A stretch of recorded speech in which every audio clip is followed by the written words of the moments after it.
Videos കെമിസ്ട്രിയുടെ പുതിയൊരു എപ്പിസോഡിലേക്ക് എല്ലാവർക്കും സ്വാഗതം.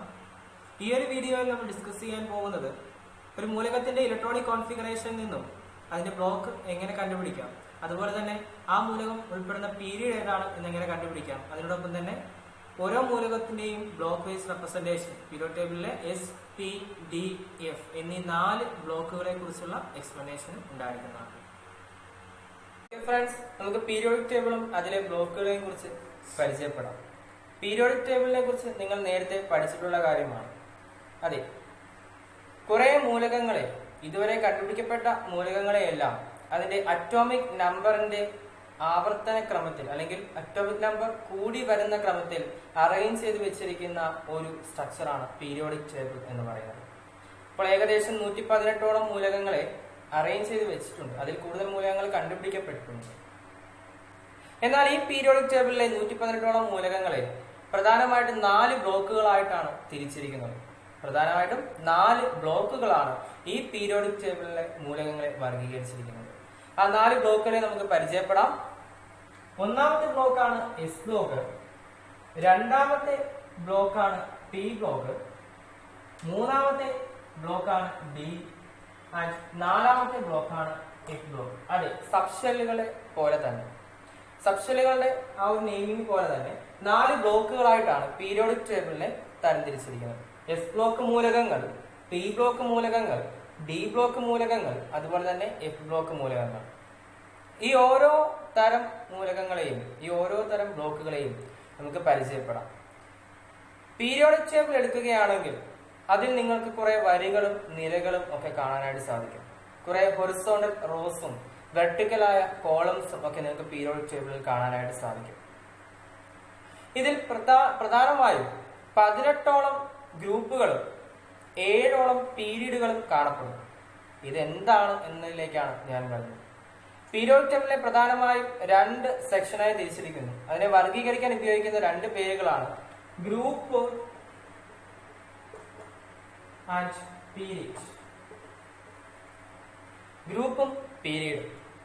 എന്താണ് ഗ്രൂപ്പ്, എന്താണ് പീരീഡ്, നമുക്ക് അതിലേക്ക് കിടക്കാം.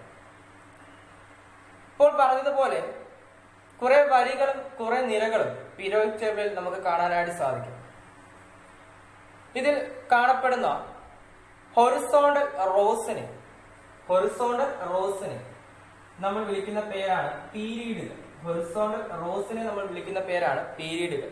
അതുപോലെ തന്നെ വെർട്ടിക്കലായി മുകളിൽ നിന്ന് താഴേക്ക് നോക്കുമ്പോൾ വെർട്ടിക്കലായി കാണപ്പെടുന്ന ആ ഒരു വെർട്ടിക്കൽ കോളംസ്, അതിനെ നമ്മൾ കൗണ്ട് ചെയ്യുക ഗ്രൂപ്പുകളായിട്ടാണ്. ഓരോ വെർട്ടിക്കൽ കോളംസിനെയും കൗണ്ട് ചെയ്യുക ഗ്രൂപ്പുകളായിട്ടും ഓരോ ഹൊറിസോണ്ടൽ റോസിനെയും കൗണ്ട് ചെയ്യുക പീരീഡുകളായിട്ടുമാണ്. അങ്ങനെ നോക്കുകയാണെങ്കിൽ പീരിയോഡിക് ടേബിളിൽ ആകെ 18 വെർട്ടിക്കൽ കോളംസ് ആണ് ഉണ്ടായിരിക്കുക. അതായത് 18 ഗ്രൂപ്പുകളെ നമുക്ക് കാണാനായിട്ട് സാധിക്കും. അതുപോലെ തന്നെ പീരിയോഡിക് ടേബിളിൽ 7 ഹൊറിസോണ്ടൽ റോസ് ആയിരിക്കും ഉണ്ടാകുക. അതായത് ഇടത്തുനിന്ന് വലത്തേക്ക് നമ്മൾ നോക്കുക, ലെഫ്റ്റ് ടു റൈറ്റ് നോക്കുക. 1 2 3 4 5 6 7 7 ഹൊറിസോണ്ടൽ റോസ് ആയിരിക്കും ഉണ്ടായിരിക്കുക. ഇങ്ങനെയാണ് പീരിയോഡിക് ടേബിളിന്റെ ഒരു ഘടന. ഈ ഒരു സ്ട്രക്ചറിൽ നിന്നുകൊണ്ട് തന്നെ നമുക്ക് നമ്മുടെ മൂലകങ്ങളെ, നമ്മുടെ ബ്ലോക്കുകളെ പരിചയപ്പെടാം. ഈ പറയുന്ന 18 ഗ്രൂപ്പുകൾ വെച്ചിട്ടാണ് നമ്മൾ ആ ബ്ലോക്കുകളെ പറയുക. ആദ്യത്തെ ബ്ലോക്കാണ് എസ് ബ്ലോക്ക്. എസ് ബ്ലോക്കിലേക്ക് കടക്കുകയാണെങ്കിൽ പീരിയോഡിക് ടേബിളിലെ 1ാമത്തെയും 2ാമത്തെയും ഗ്രൂപ്പ് മൂലകങ്ങൾ മാത്രം ഉൾക്കൊള്ളുന്ന ബ്ലോക്കാണ് എസ് ബ്ലോക്ക് എന്ന് പറയുന്നത്. പീരിയോഡിക് ടേബിളിലെ 1ാമത്തെയും 2ാമത്തെയും ഗ്രൂപ്പ് മൂലകങ്ങൾ മാത്രം കാണപ്പെടുന്ന ബ്ലോക്കിനെയാണ് എസ് ബ്ലോക്ക് മൂലകങ്ങൾ എന്ന് പറയുന്നത്. അതിൽ 1ഉം 2ഉം ഗ്രൂപ്പ് മൂലകങ്ങൾ മാത്രമേ ഉള്ളൂ. അത് നമുക്ക് കാണാൻ സാധിക്കും. പീരിയോഡിക് ടേബിളിൽ ഏറ്റവും ഇടത്തെ അറ്റത്തായിട്ട് 2 തൂണുകൾ പോലെ നിൽക്കുന്ന ആ 2 സെക്ഷൻസ്, അത് മാത്രമാണ് 1ാമത്തെയും 2ാമത്തെയും ഗ്രൂപ്പുകൾ. മുകളിൽ താഴേക്ക് 1ാമത്തെ, നെക്സ്റ്റ് സെക്ഷൻ 2ാമത്തെ, ആ 2 സെക്ഷൻസ് ആണ് 2 ഗ്രൂപ്പുകളായിട്ട് നമ്മൾ കാണുന്നത്. അടുത്ത പി ബ്ലോക്ക് സെക്ഷൻ എടുക്കുകയാണെങ്കിൽ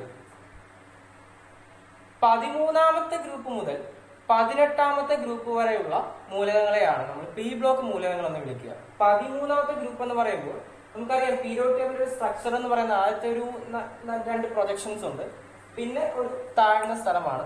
അടുത്തതായി പി ബ്ലോക്കിലേക്ക് വരികയാണെങ്കിൽ 13ാമത്തെ ഗ്രൂപ്പ് മുതൽ 18ാമത്തെ ഗ്രൂപ്പ് വരെയുള്ള മൂലകങ്ങളാണ് പി ബ്ലോക്കിൽ കാണപ്പെടുക.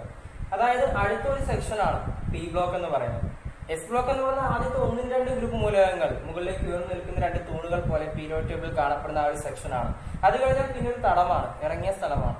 പിന്നെ അതിന്റെ വലതുഭാഗത്തായിട്ട് വീണ്ടും ഉയർന്നു നിൽക്കുന്ന തൂണുകൾ പോലെ ഒരു സെക്ഷനുണ്ട്. അത് 13ാമത്തെ ഗ്രൂപ്പ് തൊട്ട് സ്റ്റാർട്ട് ചെയ്യുന്ന സ്ഥലങ്ങളാണ്. 13ാമത്തെ ഗ്രൂപ്പ് മുതൽ 18ാമത്തെ ഗ്രൂപ്പ് വരെ കാണപ്പെടുന്ന ആ ഒരു സെക്ഷനെ നമ്മൾ വിളിക്കുന്ന പേരാണ് പി ബ്ലോക്ക് സെക്ഷൻ, അതായത് പി ബ്ലോക്ക് മൂലകങ്ങൾ എന്ന് പറയുന്നത്. ഇനി അടുത്ത നമുക്ക് ഡി ബ്ലോക്കിലേക്ക് കിടക്കാം. നമ്മൾ ആദ്യം കണ്ടു എസ് ബ്ലോക്ക് എന്ന് പറയുന്ന ആ ഒരു സെക്ഷൻ, തൂണുകൾ പോലെ നിൽക്കുന്നു എന്ന് പറഞ്ഞ ഫസ്റ്റ് ആൻഡ് സെക്കൻഡ് ഗ്രൂപ്പിൽ അടങ്ങിയ ആ ഒരു സെക്ഷൻ. അടുത്ത 13 മുതൽ 18 വരെ കാണപ്പെടുന്ന ആ ഒരു സെക്ഷൻ. ഈ 2 സെക്ഷന്റെയും ഇടയിലായിട്ട് ഒരു താഴ്ന്ന തടം പോലെ കാണപ്പെടുന്ന ഒരു സ്ഥലമുണ്ട്. പീരിയോഡിക് ടേബിളിൽ കുറച്ച് മൂലകങ്ങൾ അറേഞ്ച് ചെയ്ത് വെച്ചിരിക്കുന്ന ഒരു സ്ഥലമുണ്ട്. ആ ഏരിയയിൽ കാണപ്പെടുന്ന മൂലകങ്ങളെയാണ് നമ്മൾ ഡി ബ്ലോക്ക് മൂലകങ്ങൾ എന്ന് വിളിക്കുക. ആ ഒരു താഴ്ന്ന സെക്ഷനിൽ കാണപ്പെടുന്ന മൂലകങ്ങളെയാണ് ഡി ബ്ലോക്ക് മൂലകങ്ങൾ എന്ന് വിളിക്കുക. ആ ഡി ബ്ലോക്ക് മൂലകങ്ങളെ തന്നെ ട്രാൻസിഷൻ എലമെന്റ്സ് അഥവാ സംക്രമണ മൂലകങ്ങൾ എന്നും വിളിക്കാറുണ്ട്. ഡി ബ്ലോക്ക് മൂലകങ്ങളുടെ മറ്റൊരു പേരാണ് ട്രാൻസിഷൻ എലമെന്റ്സ് അഥവാ സംക്രമണ മൂലകങ്ങൾ. ഇനി അടുത്ത ലാസ്റ്റ് ബ്ലോക്കാണ് എഫ് ബ്ലോക്ക് എന്ന് പറയുന്നത്.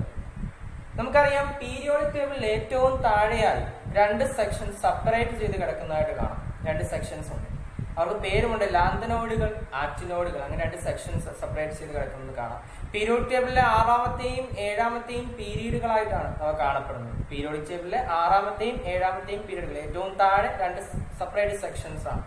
ആ 2 പീരീഡുകളെയാണ് നമ്മൾ എഫ് ബ്ലോക്ക് എന്ന് വിളിക്കുക. എഫ് ബ്ലോക്ക് എലമെന്റ്സ് എന്ന് വിളിക്കുന്നത് ആ 2 പീരീഡുകളെയാണ്. അപ്പോൾ പീരിയോഡിക് ടേബിളിലെ ബ്ലോക്കുകളെ പറ്റി ഒരു ഐഡിയ ഉണ്ടായി കാണുന്നത്. 1ാമത്തെയും 2ാമത്തെയും ഗ്രൂപ്പുകൾ ഉൾപ്പെടുന്ന ആ ഒരു ബ്ലോക്കിനെയാണ് എസ് ബ്ലോക്ക് മൂലകങ്ങൾ, ആ ഒരു എസ് ബ്ലോക്ക് എലമെന്റ്സ് എന്ന് നമ്മൾ വിളിക്കുക. അടുത്തതായി 13ാം ഗ്രൂപ്പ് മുതൽ 18ാം ഗ്രൂപ്പ് വരെ കാണപ്പെടുന്ന എലമെന്റ്സിനെയാണ് പി ബ്ലോക്ക് എലമെന്റ്സ് എന്ന് വിളിക്കുക. അടുത്തതായി അതിനിടയിൽ കാണപ്പെടുന്ന 3ാം ഗ്രൂപ്പ് മുതൽ 12ാം ഗ്രൂപ്പ് വരെ കാണപ്പെടുന്ന മൂലകങ്ങളാണ്. തടത്തിൽ കാണപ്പെടുന്ന 3ാം ഗ്രൂപ്പ് മുതൽ 12ാം ഗ്രൂപ്പ് വരെ കാണപ്പെടുന്ന മൂലകങ്ങളെയാണ് ഡി ബ്ലോക്ക് മൂലകങ്ങൾ എന്ന് വിളിക്കുക. ഇതിലൊന്നും പെടാതെ സെപ്പറേറ്റ് ആയി മാറ്റിയിട്ടിരിക്കുന്ന 2 സെക്ഷൻസ് ഉണ്ട്. 6ാമത്തെയും 7ാമത്തെയും പീരീഡ് ആണ്. അവരെ വിളിക്കുന്ന പേരാണ് എഫ് ബ്ലോക്ക് എലമെന്റ്സ്. ഇതാണ് പീരിയോഡിക് ടേബിളും ബ്ലോക്കുകൾ. അടുത്തതായി ഈ ഒരു പീരിയോഡിക് ടേബിളിലും ഈ ബ്ലോക്കുകൾ ഉപയോഗിച്ച് എങ്ങനെയാണ് ഒരു മൂലകത്തിനെ കണ്ടുകഴിഞ്ഞാൽ, ഒരു മൂലകത്തിന്റെ ഇലക്ട്രോണിക് കോൺഫിഗറേഷൻ കിട്ടിക്കഴിഞ്ഞാൽ ഈ മൂലകം ഏത് ബ്ലോക്കിൽ ഉൾപ്പെടുന്നതാണ്, ഈ മൂലകം ഏത് ബ്ലോക്കിൽ കാണപ്പെടുന്നതാണ് എന്ന് നമ്മൾ എങ്ങനെ കണ്ടുപിടിക്കും? അതിലേക്ക് പോകാം. നമുക്കിനി ഓരോ മൂലകങ്ങളുടെയും ഇലക്ട്രോണിക് കോൺഫിഗറേഷനിൽ നിന്നും അതിന്റെ ബ്ലോക്ക് കണ്ടുപിടിക്കുന്ന വിധം എങ്ങനെയാണെന്ന് നോക്കാം. അപ്പോൾ ഇവിടെ കുറച്ച് ഇലക്ട്രോണിക് കോൺഫിഗറേഷൻ ഞാൻ എഴുതിയിട്ടുണ്ട്. 1ാമത്തെ മൂലകമാണ് ഹൈഡ്രജൻ. ആ ഹൈഡ്രജന്റെ ഇലക്ട്രോണിക് കോൺഫിഗറേഷൻ നമുക്കറിയാം, ആകെ ഒരു ഇലക്ട്രോണേ ഉള്ളൂ. 1s1 ആണ് ഹൈഡ്രജന്റെ ഇലക്ട്രോണിക് കോൺഫിഗറേഷൻ. അങ്ങനെയാണെങ്കിൽ 1s1 ആകെയുള്ള ഒരു ഇലക്ട്രോൺ, അത് ഫില്ല് ചെയ്തിരിക്കുന്ന സബ്ഷെൽ എന്ന് പറയുന്നത് എസ് ആണ്. ഏതൊരു മൂലകത്തിന്റെയും ഇലക്ട്രോണിക് കോൺഫിഗറേഷനിൽ നിന്നും ബ്ലോക്ക് കണ്ടുപിടിക്കാൻ വേണ്ടി ആ മൂലകത്തിന്റെ ഇലക്ട്രോണിക് കോൺഫിഗറേഷനിൽ അവസാനത്തെ ഇലക്ട്രോൺ എൻ്റർ ചെയ്യുന്ന ബ്ലോക്ക് ഏതാണ് എന്ന് കണ്ടുപിടിച്ചാൽ മതി. അതായത് അവസാനത്തെ ഇലക്ട്രോൺ ഫില്ല് ചെയ്യുന്നത് ഏത് സബ്ഷെല്ലിലേക്കാണ് എന്ന് നോക്കുക. അവസാനത്തെ ഇലക്ട്രോൺ ഫില്ല് ചെയ്യുന്ന ഏത് സബ്ഷെല്ലാണോ ആ സബ്ഷെല്ലാണ് നമ്മൾ അതിന്റെ ബ്ലോക്കായി പറയുക.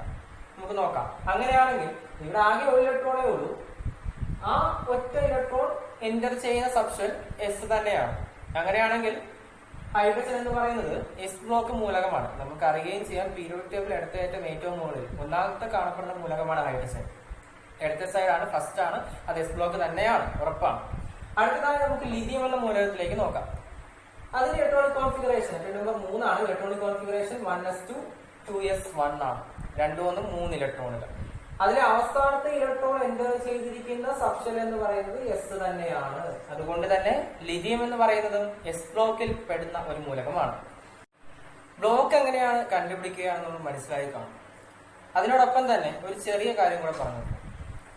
ബ്ലോക്ക് കണ്ടുപിടിക്കുന്നത് പോലെ തന്നെ ഒരു മൂലകം ഉൾപ്പെടുന്ന പീരീഡ് ഏതാണ് എന്ന് കണ്ടുപിടിക്കുന്നതും എളുപ്പമുള്ളൊരു കാര്യമാണ്. എന്നാൽ ഗ്രൂപ്പ് കണ്ടുപിടിക്കുന്ന വിധം കുറച്ച് വ്യത്യസ്തമാണ്. അത് നമുക്ക് അടുത്ത വീഡിയോയിൽ ചർച്ച ചെയ്യാം. പീരീഡ് കണ്ടുപിടിക്കുന്ന രീതിയിലേക്ക് പോകുമ്പോൾ നമ്മൾ ഇലക്ട്രോണിക് കോൺഫിഗറേഷനിലേക്ക് തന്നെ പോവുകയാണ്. ഹൈഡ്രജൻ എന്ന് പറയുന്ന മൂലകം നമുക്കറിയാം പീരിയോഡിക് ടേബിൾ 1ാമത് കാണപ്പെടുന്ന മൂലകമാണ്. അതിന് ഇലക്ട്രോണിക് കോൺഫിഗറേഷൻ 1s1 ആണ്. ആ ഇലക്ട്രോണിക് കോൺഫിഗറേഷൻ നോക്കുക, 1s1. ഇതില് ഈ ഒരു ഇലക്ട്രോണിക് കോൺഫിഗറേഷനിൽ സബ്ഷെല്ലിന്റെ നമ്പർ കാണിക്കുന്നുണ്ട്. എല്ലാ ഇലക്ട്രോണിക് കോൺഫിഗറേഷനും സബ്ഷെല്ലിന്റെ നമ്പർ കാണിക്കുന്നുണ്ട്. 1S, ഒന്നാമത്തെ S, രണ്ടാമത്തെ S അങ്ങനെ കാണിക്കുന്നു. ആ ഒരു നമ്പർ നിങ്ങൾ ജസ്റ്റ് ഒന്ന് നോക്കുക. ഇവിടെ ഹൈഡ്രജന്റെ കേസ് 1S1, അതായത് ഒന്നാമത്തെ S ആണ് എന്ന് കാണിക്കുന്നുണ്ട്. ഇവിടെ മറ്റ് നമ്പറുകൾ ഒന്നുമില്ല, ഒറ്റ ഇലക്ട്രോൺ അല്ലേ ഉള്ളൂ. ആ നമ്പറുകളിൽ വലിയ നമ്പർ ഏതാണോ, വലിയ അക്കം ഏതാണോ, ആ നമ്പറിനെയാണ് നമ്മൾ അതിന്റെ പീരീഡ് ആയിട്ട് പറയുക. അങ്ങനെയാണെങ്കിൽ ഹൈഡ്രജന്റെ പീരീഡ് ഇവിടെ ആകെ ഒരു 1 എന്ന അക്കം മാത്രമേ ഉള്ളൂ, അതുകൊണ്ട് തന്നെ ഹൈഡ്രജൻ ഉൾപ്പെടുന്ന ഒന്നാമത്തെ പീരീഡിലാണ് എന്ന് നമുക്ക് പറയാം.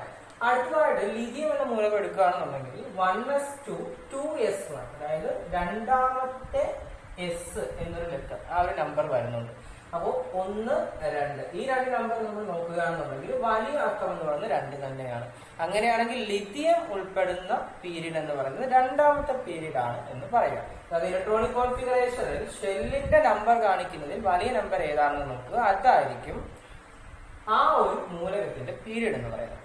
അടുത്തതായിട്ട് ഓക്സിജൻ നോക്കുകയാണെങ്കിൽ 1s2 2s2 2p4, അവിടെ അവസാനിക്കുന്ന ലെറ്ററുകളിൽ നമ്പറുകളിൽ നോക്കുകയാണെന്നുണ്ടെങ്കിൽ വലിയ നമ്പർ 2 തന്നെയാണ്. അങ്ങനെയാണെങ്കിൽ ഓക്സിജൻ ഉൾപ്പെടുന്ന പീരീഡ് 2 തന്നെയാണ്. അടുത്തായിട്ട് ക്ലോറിൻ നോക്കാം. 1s2 2s2 2p6 3s2 3p5, ഇതിൽ ഏറ്റവും വലിയ നമ്പർ 3 തന്നെയാണ്. 1 ഉണ്ട്, 2 ഉണ്ട്, 3 ഉണ്ട്, വലിയ നമ്പർ 3 തന്നെയാണ്. അതുകൊണ്ട് തന്നെ ക്ലോറിൻ ഉൾപ്പെടുന്ന പീരീഡ് എന്ന് പറയുന്നത് മൂന്നാമത്തെ പീരീഡ് ആണ്. അടുത്തതായി സ്കാൻഡിയം എന്ന മൂലകത്തിലേക്ക് നോക്കുകയാണെങ്കിൽ 21ാമത്തെ മൂലകമാണ് 1s2 2s2 2p6 3s2 3p6 4s2 3d1. ഇതിൽ നോക്കുക, നമുക്കറിയാം 4 ഉണ്ട്, 3 ഉണ്ട്, 2 ഉണ്ട്, 1 ഉണ്ട്. നിങ്ങൾ എഴുതിയിരിക്കുന്ന ഓർഡർ നിങ്ങൾ കൺസിഡർ ചെയ്യേണ്ട. നമ്മൾ ഈ ഇലക്ട്രോണിക് കോൺഫിഗറേഷൻ പീരീഡ് കണ്ടുപിടിക്കുമ്പോൾ 4s3d ഈ ഒരു ഓർഡറിലാണ് എഴുതുന്നതെങ്കിലും ഇതിൽ വലിയ നമ്പർ ഏതാണെന്ന് മാത്രം ജസ്റ്റ് നോക്കുക. 4 തന്നെയാണ്, 4 തന്നെയാണ്. അതായത് നിങ്ങൾക്ക് നോക്കാം സ്കാൻഡിയം ഉൾപ്പെടുന്നത് നാലാമത്തെ പീരീഡിലായിരിക്കും. അപ്പൊ പീരീഡ് കണ്ടുപിടിക്കുക എന്ന് പറയുന്നത് ബ്ലോക്ക് കണ്ടുപിടിക്കുന്നത് പോലെ തന്നെ എളുപ്പമുള്ള ഒരു കാര്യമാണ്. അപ്പൊ പീരീഡ് കണ്ടുപിടിക്കുന്നത് എങ്ങനെയാണ്? തന്നിരിക്കുന്ന മൂലകത്തിന്റെ ഇലക്ട്രോണിക് കോൺഫിഗറേഷനിൽ സബ്ഷെല്ലിനെ റെപ്രസെന്റ് ചെയ്യുന്ന നമ്പറിൽ ഏറ്റവും വലിയ നമ്പർ നോക്കുക, അതായിരിക്കും അതിന്റെ പീരീഡ് എന്ന് പറയുന്നത്. ഇന്നത്തെ വീഡിയോ ഇവിടെ അവസാനിക്കുന്നു. അടുത്ത ഒരു വീഡിയോയിൽ മൂലകങ്ങളുടെ ഗ്രൂപ്പുകൾ കണ്ടുപിടിക്കുന്ന വിധത്തെക്കുറിച്ച് ഡിസ്കസ് ചെയ്യാം. എന്തെങ്കിലും സംശയങ്ങൾ ഉണ്ടെങ്കിൽ കമന്റ് ചെയ്യുക. ഇഷ്ടപ്പെട്ട സബ്സ്ക്രൈബ് ചെയ്യുക, ലൈക്ക് ചെയ്യുക, ഷെയർ ചെയ്യുക.